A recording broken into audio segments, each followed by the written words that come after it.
ഈ കുളത്തിന്റെ പേരിൽ നമ്മുടെ മുൻ MLA അരുണൻ മാസ്റ്റർ അന്ന് പ്രഖ്യാപിച്ചു 15 കോടി.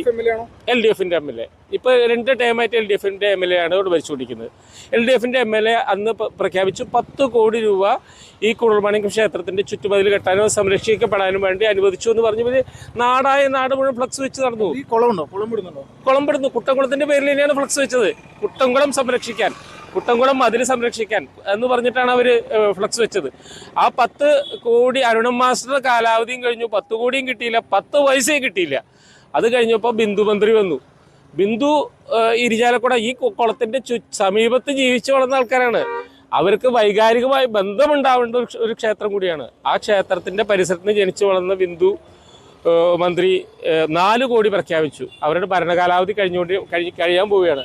ആ 4 കോടി പ്രഖ്യാപിച്ചിട്ട് ഒരു നയാ പൈസ പോലും അതിന് മാറ്റിവെക്കാൻ പറ്റില്ല. ഇപ്പോഴും തകരപ്പാട്ട വെച്ചിട്ടാണ് മറച്ചിരിക്കുന്നത്.